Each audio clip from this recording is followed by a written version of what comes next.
Hey there, fellow listeners. Welcome back to Red Hunt, a place where I uncover captivating relationship tales from the depths of Reddit to share with you all. So grab your popcorn, sit back, and prepare to dive into these intriguing stories. Am I the antagonist for telling my sister I might not be able to come home when my stepdad passes? I am a 35-year-old man who emigrated from Europe to the US over 10 years ago. I do not have many ties to my previous country because my mom was an only child, and my uncle on my dad's side also emigrated earlier. The only family I have in the US is my dad, whom I have no contact with, my mom, whom I am close with, and my sister, Julie, with whom I have never been close. Since moving, I have only returned home twice. The first time was about 11 years ago with my wife and 2 kids. We now have 3, for my mom's wedding to my stepdad, Brian. The second time was 4 years ago by myself, for Julie's wedding. My mom has visited the US about once a year every other year because it is not financially feasible for my whole family to make the trip. My wife and I are employed and not struggling financially, but we do not have enough expendable income,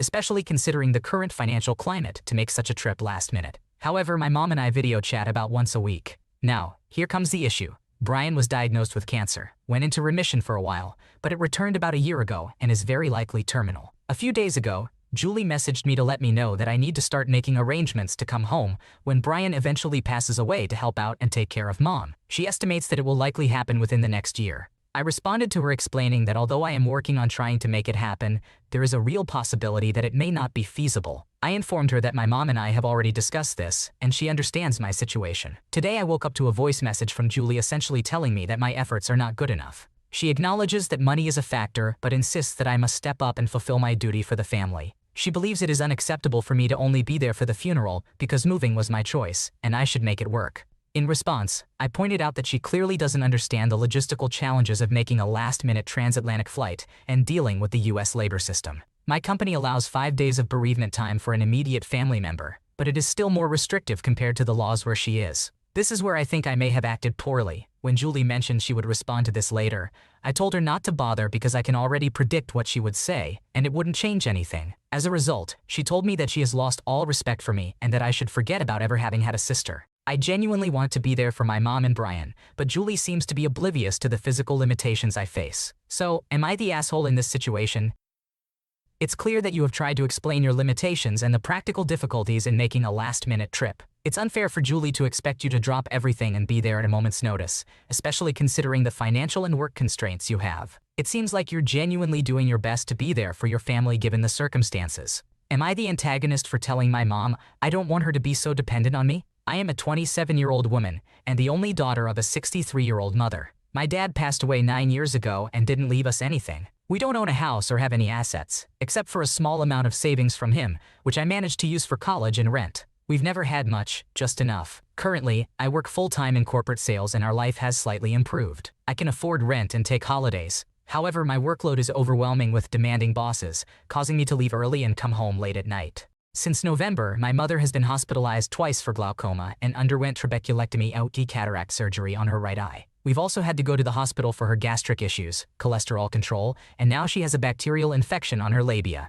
I'm not sure why she's been having continuous health issues in the past few months. So this happened. After her eye surgery, the doctor prescribed some drops. She asked me to help her with them. I try to assist whenever I can because I fear she will miss her doses when I'm not present. One time I told her, "Mom, you also need to learn how to put these drops yourself. You can't always rely on me." She started crying, saying that I didn't want to take care of her. I explained that wasn't the case, as I just didn't want her to miss her medication. Then last month, when she first got the bacterial infection, we went to a dermatologist. Since it's on her labia, I was asked to come and see so I could help her. Even though I'm a woman, I feel extremely uncomfortable seeing my mom's genital area. However, I went to see her and assist her the first time, showing her where to apply the prescribed ointment. When we got home, she asked me to help her apply it again. I held up a mirror while applying the ointment and told her, "Mom, you need to learn how to do this yourself. This is the spot." Instantly, she seemed offended and said, "I would do it myself if I didn't have to." To be honest, I thought it was fairly easy with the help of a mirror. I was uncomfortable and my work schedule is already demanding, so I don't have much time for myself, let alone for her. It's not that I don't want to make time for her, but it's difficult.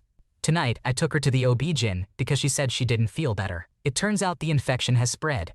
The doctor prescribed new medications and suppositories that she needs to insert into her vagina. Once again, she asked me to help her. I told her I would show her once, but then she would have to do it herself because I cannot control my schedule. I can only help when I have the time. She cried again and gave me the cold shoulder. I don't know anymore. I'm so frustrated. I feel like such an asshole. Hey up, it sounds like you're going through a tough situation with your mom's health issues. It's completely understandable that you feel uncomfortable helping her with certain things, especially given your work schedule. Just remember to communicate with her and try to find a solution that works for both of you. Hang in there, you're doing your best. Am I the antagonist I'm ready to blow up at my grandma over coming into my room? I moved in with my almost 87-year-old grandma 2 years ago after her husband died. We've always been very close, so I was happy to be in a position where I could come and help her. Luckily, she's independent and can still drive. Her biggest obstacle is that she suffers from fibromyalgia, and the pain can get really intense. As a result, she rests a lot during the day. I have my own health issues, including fibromyalgia, and am on disability, so I had the availability to take care of the apartment. Other than her bathroom and the dishes, I handle all the cleaning. She's a neat freak, so I let her dust to her heart's content to fulfill her need to clean. I vacuum, cook most meals, take out the trash, and perform other normal household tasks that I would do if I were living on my own. That's our little world and it works out great, except she absolutely does not respect boundaries. I have my own bedroom and full bathroom right next to it. I consider this area my corner of the apartment. It's not much space, but I make it work. I enjoy my setup because it's on the opposite end of the apartment from the TV. I easily get overwhelmed by TV noise, especially in the afternoon and evening when I'm starting to get tired. I keep the door shut when I'm in here. She knows that I'm introverted, need rest myself, use cannabis for pain management, and simply enjoy being alone with my cat. The problem is that I have been struggling a lot to get her to stop entering my room without an invitation. I am at my wit's end and have exhausted all possible solutions. The only thing I can think of that I haven't tried is turning her into a vampire, so she is forced to ask permission. She believes she can come in whenever she wants. She doesn't care that I'm almost 40 years old, or that I may be naked after just getting out of the shower, or that I'm smoking and don't want the smell to spread throughout the rest of the apartment. She just barges in. I have asked her to knock. Initially, she would bang on the door like the police during a drug raid, which scares me every time and causes my cat to run away when she immediately opens the door. I have asked her not to do that, but her solution is to knock less intensely and then immediately enter. I have tried locking the door, which she freaked out about and called my dad. I have asked her to wait until I say come in before opening the door, but that doesn't solve the initial problem of her scaring me. I have told her to leave me alone. I have tried talking to her, but she never gives a reason as to why she thinks this behavior is okay. I explain that it's a privacy issue, but she responds with, "But I'm your grandma. I've seen you naked plenty of times." I suppose if we count instances from my childhood, that may be true, but privacy is about more than just not wanting people to see me naked. I finally reached my breaking point today. I cried. I talked to her, but I ended up getting angry enough to slam my door as I yelled, "Leave me the fuck alone!" She came in 3 more times without even knocking. Finally, I locked the door and texted my dad, letting him know that I did so, and that he could get her to leave me alone when she called him. She was offended but still didn't stop. Am I the asshole?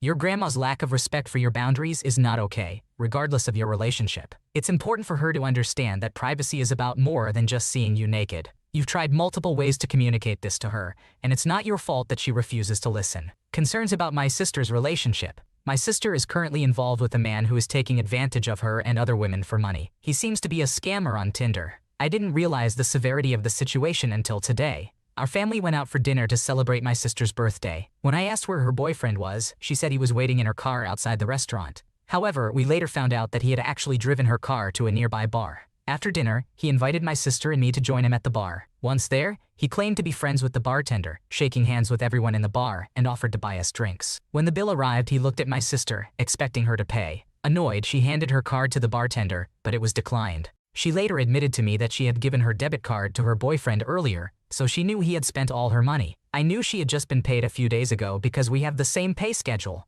I also knew she didn't have significant bills, so it's clear that he had drained her bank account. Reluctantly, I paid for the bill, even though I didn't want to spend my money on someone I didn't like. My sister confronted him, and he spent the rest of the night trying to get money from other women. It's worth noting that my sister asked the bartender if he knew her boyfriend, and he said no, which I found strange. A little background on my sister. She has always prioritized her relationships with men over herself, her career, her family, and friends. She is somewhat naive and gullible. I'm sure she has some underlying disorder that my family and I have recommended she seek help for, but she refuses due to a negative experience with ADHD medication in her childhood. Our father was an alcoholic and a cheater, and my sister had an uncomfortable incident involving him that I'd rather not discuss in detail. What I know about her boyfriend: the first time I met him, he told my family he was going to marry my sister. He often makes grand promises like this. He is very charming and manipulative in his speech, which set off alarms for my family. He is 35 years old, unemployed, and has a child who he barely speaks to and lives out of state. He has been dating my sister for about a year and hasn't had a job during that time.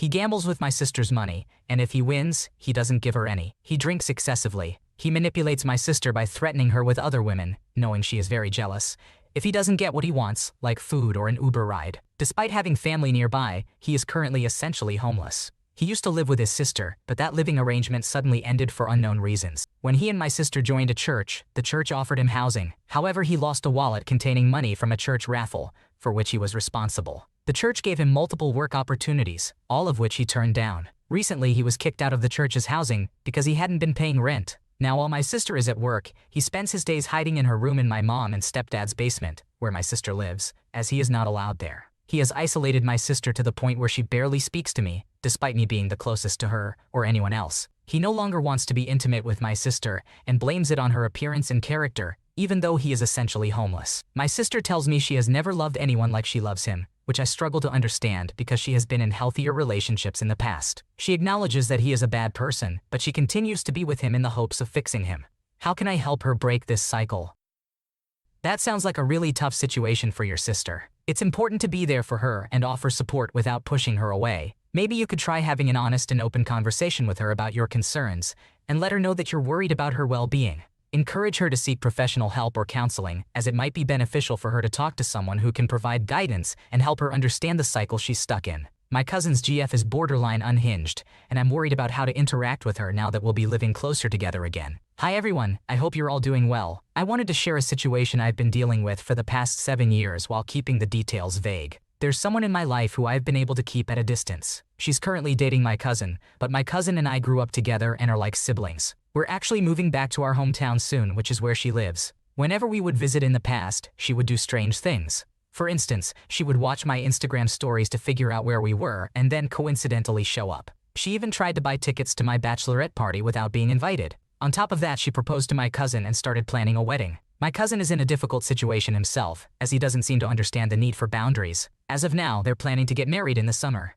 This person often sends me things, including photos of her engagement ring, proudly mentioning that it's slightly bigger than mine. It feels like she's constantly trying to compete with me, and I can't shake this strange feeling about her. What's more concerning is that she has lied about her childhood and the abuse she claimed to have endured. She even broke down crying when we realized the timeline of events didn't make any sense. She caused a lot of trouble by posting false allegations about her father on Facebook, which she later admitted were made up. She also publicly claimed that they were trying to do IVF, but my cousin denied it, and she eventually admitted it wasn't true. I'm worried that she will try to ruin our lives, just as she has done to my cousin. She's somewhat trapped him in a lease situation he wants to get out of but can't.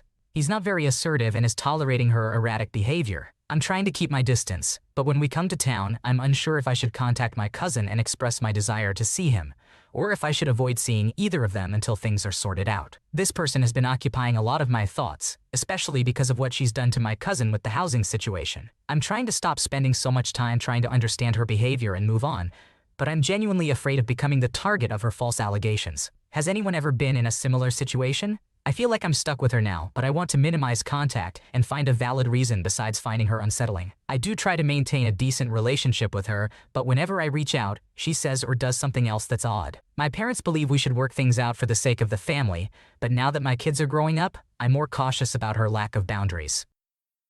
Wow, that sounds like a seriously uncomfortable situation. It sounds like this cousin's girlfriend has been crossing so many boundaries, it's hard to keep track. I totally get why you'd want to keep your distance. Maybe it's worth reaching out to your cousin and expressing your concerns, just so he's aware of where you stand. Ultimately, though, you need to do what's best for you and your family's well-being. Would I be the antagonist if I refused to visit my husband's family so they can meet our baby? My husband and I have been married for 15 years. We currently live in my hometown near my family, while his family resides in another state. Every year, we make a trip to his hometown to visit his family and friends. Although this means we often miss out on enjoyable destination vacations, I am willing to do it so he can see his loved ones. However, there is a problem. His family is quite unusual. He grew up in a highly dysfunctional environment, and there is a stark contrast between our childhood experiences. Despite my efforts, I have never been able to connect with his family. I have made sure to send them cards and gifts on special occasions like birthdays and Mother's or Father's Day, as well as flowers during difficult times. However, they have never reciprocated these gestures. During his upbringing, fun holidays were not a common occurrence for him. He was even known as the smelly kid in school until he became a teenager and took charge of his own hygiene and laundry. He truly deserves much better than the dysfunction he was born into, but he still loves his family. They have never been unkind to me or our children. In fact, they are polite enough. However, it is evident that we all feel awkward around each other. Sometimes his mother even reposts photos of our kids on social media with captions like "my beautiful grandbabies." This year, my husband wants us to go back to his hometown so that his family can meet our fourth child. Honestly, I am not keen on the idea. Most of his friends who still live there often visit us in our current city, which is a popular travel destination. We have the option to meet them here instead. Both my husband and I agree that we won't bring our children to his parents' house because it is unsanitary and some of his family members struggle with drug addiction. During our previous visit, we rented an Airbnb to ensure there was ample space for his parents to visit us for extended periods. However, they only came to see us once over the week, despite us staying relatively close to their home, 20-30 minutes away. As a result, my kids barely know them, and they have never sent a birthday card or made any effort to connect. I would much prefer to take a fun weekend trip to the beach or some other enjoyable activity. Yet I feel guilty about expressing my reluctance to visit his family with him. I understand its significance to him, and I acknowledge that it is just 1 week out of the year. However, our children are young and I am exhausted. If his family were more pleasant to be around, I wouldn't hesitate. But now I find myself asking, would I be the jerk if I no longer visited his family? Just to clarify, it is not possible for him to take our children alone. One is very young, and the other has special needs. We have invited his family to come and visit us many times, even offering to cover their travel expenses, but they have always avoided the topic. I would like to add a few points because I believe some questions or criticisms are valid. I understand how I may have come across as a privileged person expressing distaste for the less fortunate. However, my husband's family is not simply weird or poor. I can handle eccentricity and financial struggles. His family has members struggling with addiction and various mental illnesses. Being poor does not automatically equate to dysfunction. Many wonderful functional individuals come from modest backgrounds. His parents are pleasant to us, but they are not exactly the best people privately. I won't delve into too many details to respect his privacy, but I am not upset merely because his mother doesn't keep up with trends, for example. My own parents were a stay-at-home mom and a construction worker, and we proudly shopped at Goodwill. By destination vacation, I am not referring to extravagant trips like Italy. I mean something like going to the beach a few hours away, which would actually be less expensive than the long journey to his parents. When I mention reciprocation in terms of cards and gifts, I primarily focus on cards. While his parents do work and have no mortgage due to inherited land, they certainly have the means to send a $1 birthday card with a pack of stickers. Even a simple letter in response to a 4-year-old girl's card with drawings and decorations would be expected. Wow, that sounds like a tough situation. You would feel uncomfortable and hesitant about visiting his family, given their background and the dynamics involved. It's also completely valid to prioritize the well-being and safety of your kids. Maybe you and your husband can have an open conversation about finding a compromise that works for both of you, like visiting his friends instead or finding a different way to connect with his family, if that's something he really wants. Not the antagonist, in my opinion. Thanks for watching. When you subscribe, make sure to hit the bell to turn on notifications so you never miss a video. To finish listening to all the stories, check out the playlist in the description.